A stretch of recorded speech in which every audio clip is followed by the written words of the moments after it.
Hey, everybody, I'm Jody Vance. And I'm George-Affleck. And it is time for Over and over, it keeps going over my head again. UnSpun.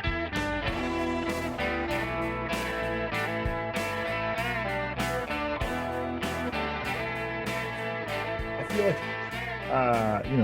like, we've been talking about Park Board forever. forever. Forever. And you know people, what? Yeah, you go sorry. ahead. No, go Well, ahead, because I think we're going to say the same thing. Go ahead. I want to see.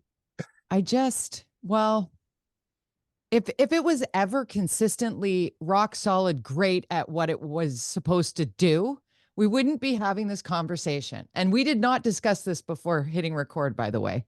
No. And this is the problem. It's not, everybody thinks, oh, you're a supporter of a dismantling the park board. And I'm like, no, I'm a supporter of better parks.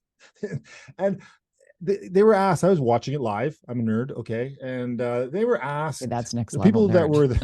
that were, they were asked, people were asked, the supporters of the park board kept getting asked by, so why should we keep the park board, the elected park board?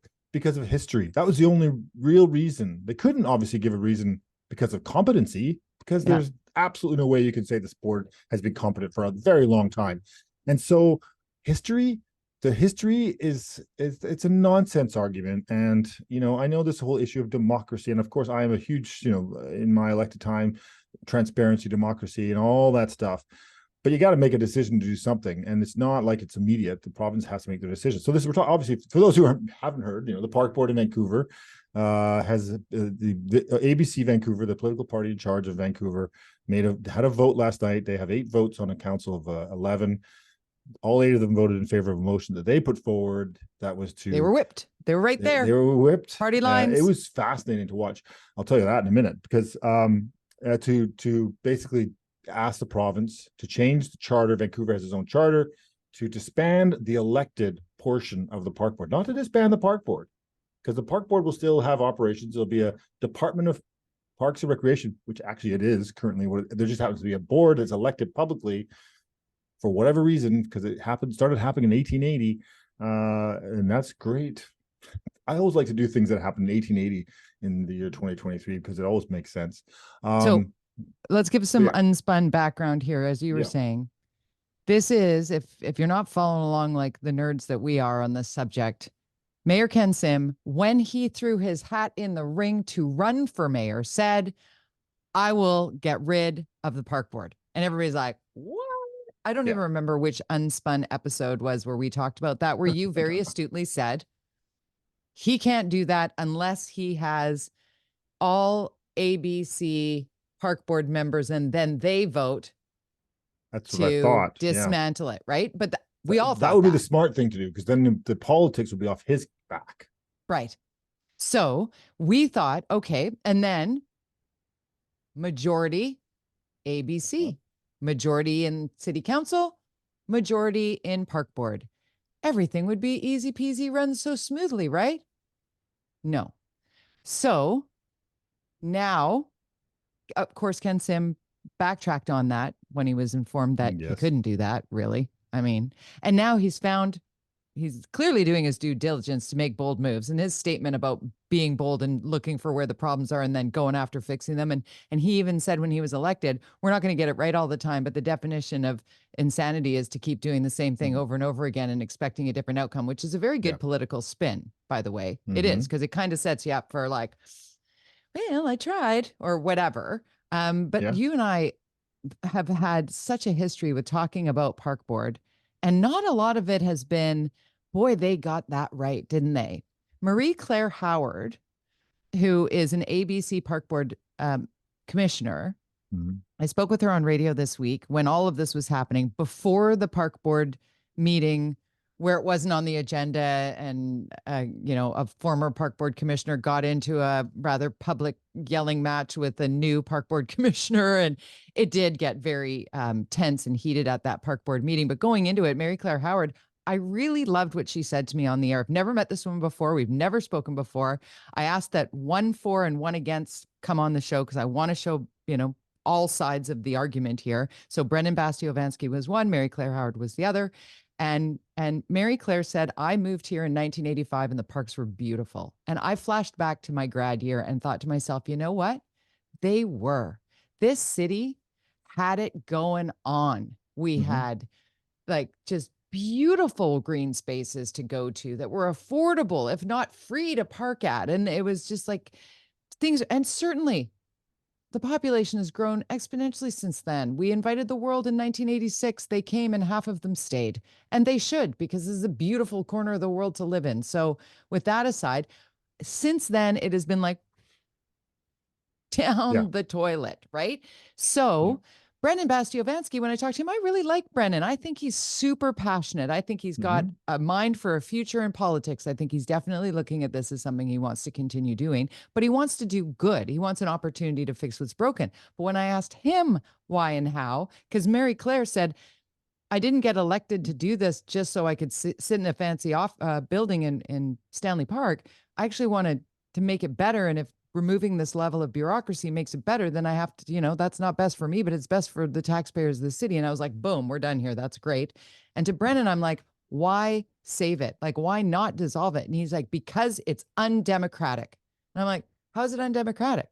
Well, we're elected park board, and without us, the parks will be completely concrete, cemented over. Everything's going to be developed and da. I'm like, Brennan, it's just a Vancouver. Like, that's not happening in Burnaby or West Van or North Van or Ladner or Richmond. No. Like, it's fear mongering to say that. So what is really at the root of that, George? The save it, right? Like, why is former Park Board Commissioner John Cooper, who's a good friend of both of ours, why is he so mad as hell and not going to take it anymore without actually explaining why? Yeah, well, it's interesting. All these former commissioners, all there from every different side of the political spectrum is there. A lot of them, it's their history. It's very emotional for them. Obviously, that means they become redundant in a way, right? That must be very painful for them. A little bit of that, for sure. It doesn't change what John did at the Blodell Conservatory. He will always be known for somebody who was instrumental in saving that building. Now as a volunteer that people don't even know about that he's working hard. Exactly. Yeah. But then you've got Bill Thielman. To me, that's a political play. He's NDP. You have all these former Vision people. You have a lot of the left side and you have a lot of the right side coming together for this. So it just epitomizes why Park Board is so political. It's part of the problem. It's such a political hot potato and becomes this metaphor for bad government in Vancouver. But yeah, it is bad government because, first of all, they don't have the finances to do it. They don't have the skill set. No offense to staff. They contract out so much work at Park Board. People think there's gonna be a ton of union jobs left. Right. In fact, Ken Sim could argue that they're going to actually add union jobs because Park Board spent so much money contracting out those cones. Remember those cones? I was driving by today. I was coming here to work, and there was a truck. There was a Park Board truck doing grass cutting or whatever on Pacific, but behind it was a truck from Surrey or something. Cone company. I don't know what they were in front of the Park Board. Obviously contracted to be in front of the Park Board truck to make sure the traffic was being controlled. So they don't have a traffic person. Those people all exist. And it's just like, how much is that costing to have that truck from Surrey come in and sit in front of another truck? And it's just like, why? Let's talk train, pool, like the Stanley Park train, as you pointed out. As we learned this week, is worse shape than you even thought. It's in bad shape. The pool. Let's go to the train first, because to your point about the Stanley Park Christmas train, where we were told not happening, can't fix it. I'm like, we can't fix a children's train in a park. How can we not fix that? We can't fix it. It's impossible. Not gonna be there. And it's going to cost $1 million. You're like, what? Come on. And then city engineers figure out a way to fix what the park board said couldn't be fixed. And now it's running and it sells out and it's support of the burn fund and it's doing all the things it's supposed to be doing at that park, bringing people in, people who have to then park at the park and pay for their parking so that they can pay to go on the train and eat the food at the place.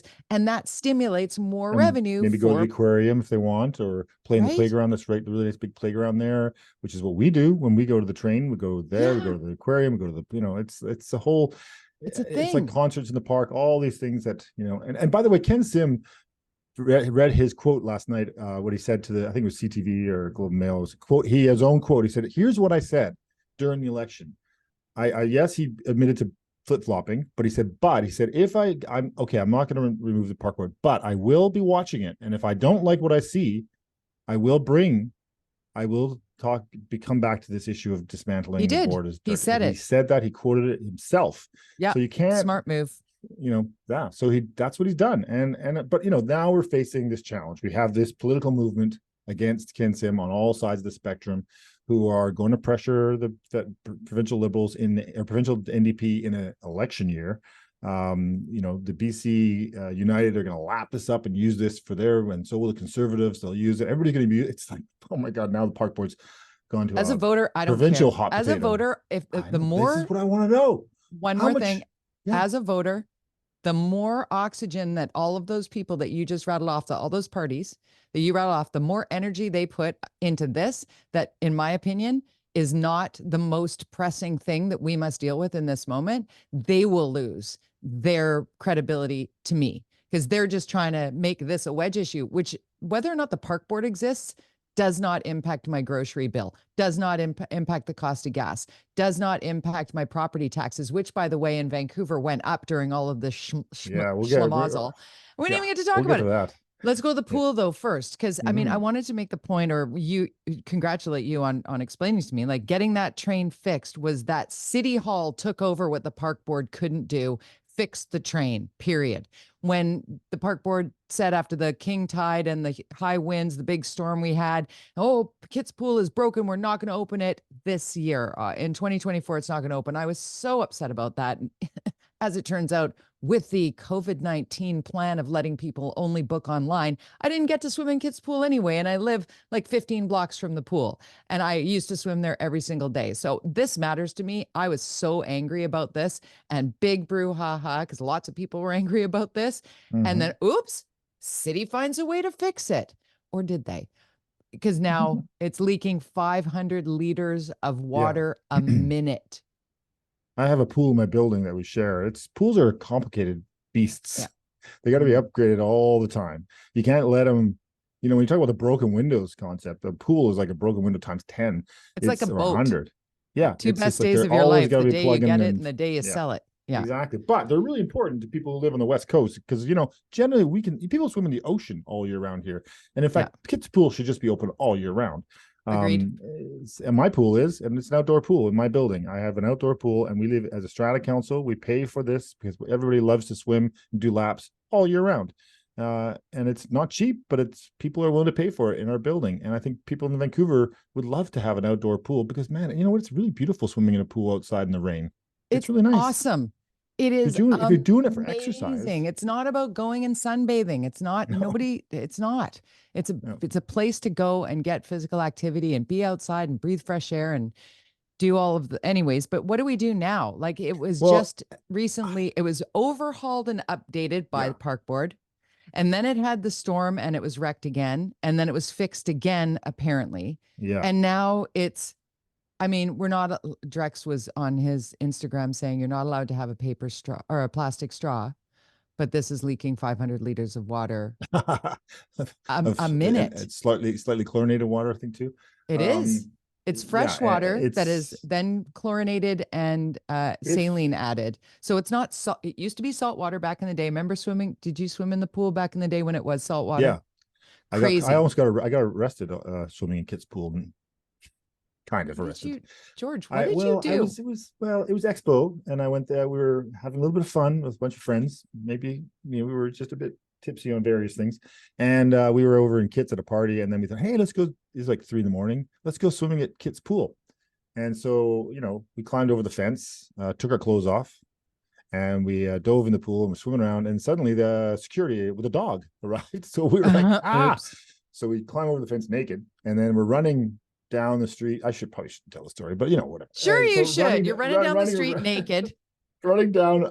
And so then we all split up. There's like 4 of us. We all ran in different directions, and the cops were there. The cops were right. And they're just literally the cop cars. There's that little road that kind of goes around behind the pool, and then it goes down towards the water. And I'm like running, and the cop car's just with its headlights on, and it's like I'm like butt naked here with my clothes in my hands. And it's like literally just, little I'm flip, like flip, running. I'm flop. like, yeah. So fun. I just like turn around, All go, right, you got me. wave my hands. Okay. And they're just like, okay, buddy, they just gave me a warning. They thought it was quite funny. And my other friends, Yeah, I couldn't find them. They disappeared completely. I was like, where, guys? Uh, right. They're so faster yeah, than you apparently, that's or my, didn't care about that's their right. They went clothes. into the bushes. I wasn't willing to go naked into the bushes. So where do we Um, go from here with this? well, Like, I'm worried. I'm worried they're not going to open the pool for the summer. I mean, how can they? And now the park board's still in charge until the province decides. So this could be a year, 2 years, who knows? So the people that couldn't get it done are still in charge. Do they have the capacity? We know the problem. So are they going to put together a plan to fix it and use some of their capital funds? They have millions in their capital funds that they could see, redirect. that's the thing that Brennan kept saying to me, that there's no money. We need $2 million in order to do the things that we're. And I'm like, I It's a don't capital know. expense. It comes out of their capital. I'm pretty sure they can use it for that, and they have the money for that. I feel They bad, don't like, have because there's going to operating be money for some. sure. Sorry, what? They don't have their operating money. They're definitely tight. They're operating Right. cash, but this would be a capital expense. Which, for those who don't know accounting, you buy a house, that's kind of a capital expense. You got to keep the house running. That's an operating expense. So oh, I lost my train of thought. I was Well, I'm worried about the pool not getting open this year because if it's right. leaking, That's they're going to have that's to what. empty it out. Thank you. You're not Thank going you. to have a pool for the summer. And then people are like, "What's the big deal? So what if that pool closes for a couple of years? Who cares?" You know what? I do. I care. Not for me, but I'm talking Yeah. about a generation of parents and kids who are not going to have the experience of their littles, waddling into that, inch deep and that little area and just having that gorgeous place to spend time with your kids. More than even all of my years swimming a mile a day there, which I loved. One day I beat David-Eby in a 3-lap race that Oh, he didn't know wow. he was doing with me. Yeah, he didn't. He Okay. didn't know. I knew it was him, so I kept speeding up, and then he got all competitive with me, and then I dolphined at the end. Anyway, I digress. Oh, But it's wow. more about how it was with Brady and my nieces and my, just like going down there saying, "I got the kid. Let's go. We're gonna set up. We're gonna put our towel there, just at the end, up against the wall where you can get the shade, and then you sit there and you're looking at English Bay and the mountains and the downtown, and somebody's standing over the kids and the lifeguards are saying good morning. And I mean, it's just going up to the little concession stand when it used to have delicious fish and chips. Oh my gosh, it used to be so great. Mm-hmm. It And used to so be great. so imagine this: the pool's empty, it's the summer, and they can't, because of park board in their incapable abilities incapabilities, don't get it Yeah, open. And at the same time, the provinces decide whether or not this park board is relevant. It's a pretty good example when they're right. deciding on whether to process this through It'll the be Vancouver glaring for Charter. I sure. mean, That's a really good point. is the kids pool in his riding? Where's the border? His border is McDonald, I think, isn't it? I'm not sure I if think it that's is. I EB's think it riding. is It's, McDonald. yeah. Yeah, so So, it's not technically. but yeah, No, it's he's an Point NDP riding Grey. though. Anyways, Oh, it's for going to be sure. interesting to see, and I think they can just ignore it. They can just say nope. They said I tweeted this out this morning because I couldn't remember the last time the province said no to any charter request, Right. and I tagged Justin McElroy and Francis Beulah and a few other City Hall reporters, and Justin responded saying from CBC saying that in 2021 they asked to change the sign up change the charter to have 100 people fill out a form to run for office instead of the current 25, and the province said nope, that's not democratic. So interesting decision there that sort of makes me kind of go, that's the NDP who did that. And Well, I of got this course, yeah. from Richard Zussman Mm-hmm. because David-Eby just had a presser and he was asked about the park board, and province expects a transition plan from the city, will include Indigenous engagement and what happens with current infrastructure. And then whether this is going to be similar to the Surrey police situation. And this is notes that Richard had sent out, just saying there's a big difference between public safety and how parks are governed, and then mentioned First Nations again. And you were saying that you actually heard a quote Musqueam from. have already said they look forward to dealing with less government as they work through their process in their area. And I think that as far as reporting from my sources in City Hall, staff have for several weeks now been fully engaged in this process already. with the assumption that this would pass, given the majority by ABC. So they are already well on their way to probably present a report to council of some form out of the gate in January that will then go to the province so that they can move forward this quickly. So they are fully engaged from my sources that at City Hall that to present a very robust reasoning and plan.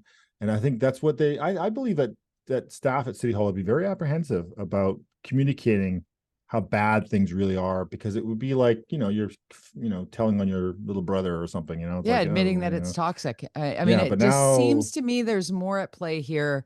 It got so personal so fast inside ABC with, yeah, I my spidey senses are tingling that this just isn't one thing. This there's more to this drama, as there always is. There's spin around everything because yeah. people are staying tight and supposed to don't The, talk. We'll fix it. yeah, and we talked about this last time. The politics of this are not good for Ken Sim potentially. Right. It could go in many different ways, and the ultimately worst thing would be a right-wing party starting up, splitting the vote on the right, and then the Right. left keeping it together, getting behind Christine Boyle. Even if this park board goes through and it all happens, which is, I think, likely, even if the province forced a referendum, which would cost millions, and that's That not a good just look. But if that happens, I'm pretty sure the support would be there for If there's going to be a dismantling. referendum, it better be binding. That's all I have to say about that. If it's a non-binding referendum and it's going to cost millions of dollars, we just got well, it's not going to be 9% or the 10% that we worried it was going to be again, and not going to be 9%. Now we got a 7.2% property tax that slid under the wire while all this park board stuff was going on.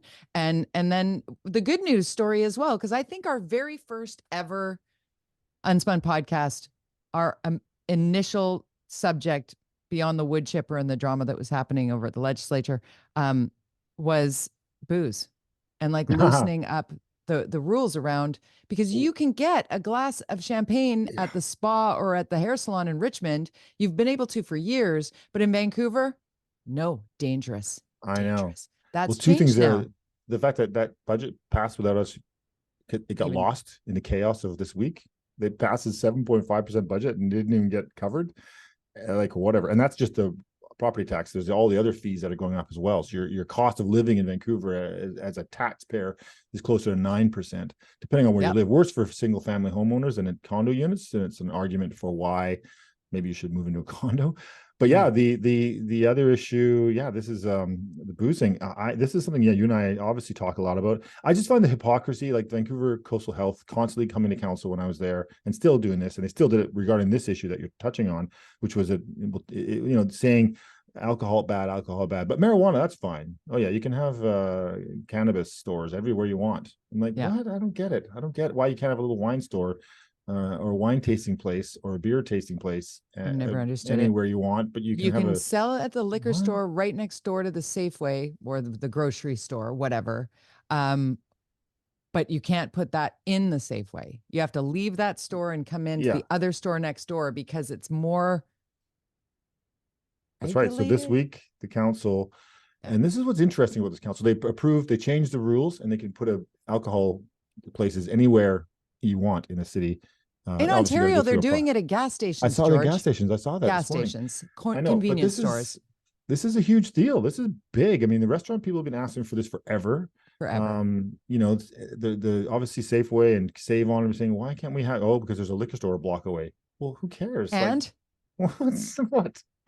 Like, okay, why are you protecting these small business, these businesses and these government organizations? I guess it makes no sense. Is it the union? Let the market figure out the market. Like, well, it's a product.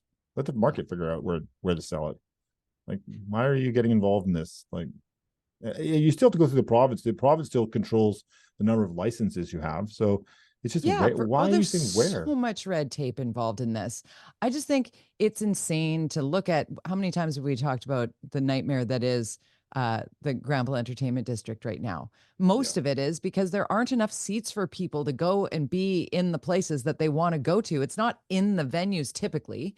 I mean, barring the gang violence that we've seen happen down there, but it's because they're the supply and demand of where you can go. You can't just hop to the next place either, because there are no next places because they've restricted the number of places. Or you go to, there and across the city. Yeah. Bow Bay and Kiefer and the Irish Heather and whatever. They have to be so far apart because Mhm. it says so. So, there we are in the middle of November in the pouring rain, freezing, and thinking, oh well, we can't get in here. Where should we go? Well, let's just go home.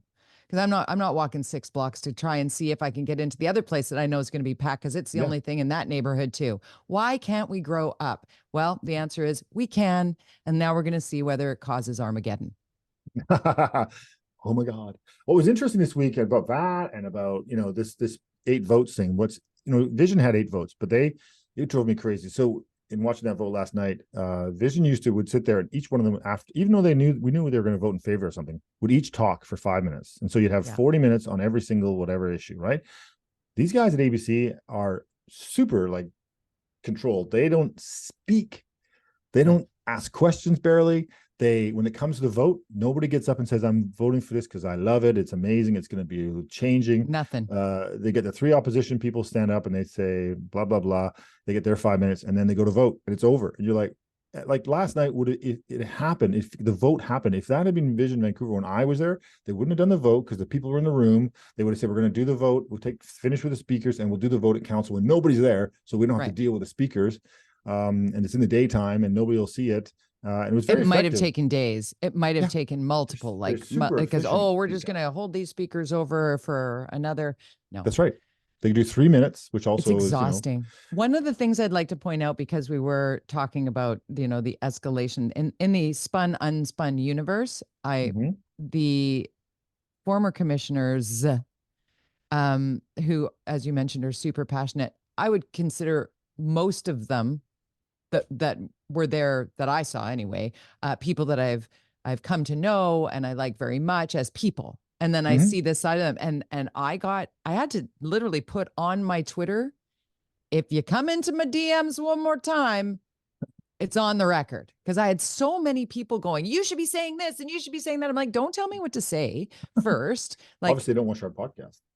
Well, that was just it. I mean, I kept tagging our podcast last night. But then I had people that were like, I love your DMs, da da da da da. And they weren't the people that were DMing me, but it was disappointing to me, the full court press that I suddenly got from the people who in the past had sort of positioned themselves as, I'm here for you if you want to talk about a thing or whatever. And now it was like, you better say this. And I was like, actually, no, that's not how this works. That's not how it works. And you know what, to be honest with you, George, I'm pretty down the middle on this. If Park Board was suddenly working better and we were seeing things improving and action being taken and done, I'd be like, great. I had a huge issue with the last Park Board, mostly because the agenda stuff was so ridiculously clear and it was vicious. I mean, I had 2 of them coming for my job. They were not, I'm self-employed, thank goodness, but they actually tried to get you and I both how many places fired. You work. That'd be a job. It's like, come the job on. itself to come after you. It's a powerful position. And if you abuse that power, which I believe some have, and others have used that position for good, and both of them are being lumped into one. That's why I wanted to bring it up as we wrap up here, is there are some really great, committed Park Board commissioners making a difference. I would put Tricia Barker right in there. I don't know somebody more passionate about access for people with disabilities. She spends her days taking care of people, seniors.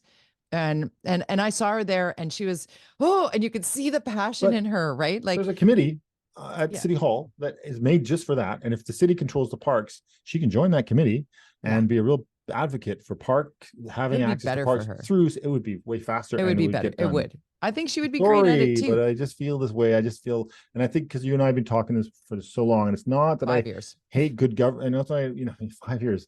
And it's not that it's just, you've had your chance. And I don't see just because it existed and it was good, should be good. It's a level of government we don't need. There's no example where it crosses province where things are in the cities that have parks that are doing a worse job than Vancouver. It's the opposite. We are the worst parks in the region and have been for as long as I can remember. And 160,000 trees coming out of Stanley Park. Yeah. We could have gotten on those looper mops. A train that doesn't run, a pool that's not going to ago. open, a pool that wasn't built, several community centers that haven't been built, no, et cetera, can't do the water feature. No, can't mow the lawns. No, no, we're done. How do people find you? You were mentioning tweeting. You are at George. I'm on _. Affleck at george_affleck, one of the best follows on Twitter. I've been I'm prolific at this Jody week, I'll tell Vance. you. I'm at Jody Vance, Jody with a Y. Unspunpodcast.com. Like and subscribe. Share with your friends. We're here every Thursday. Tip your waitress. Try the veal. No, don't eat veal. That's bad. That's veal bad. Beef. No. Don't try that. Vegan burgers. I don't know. Bye.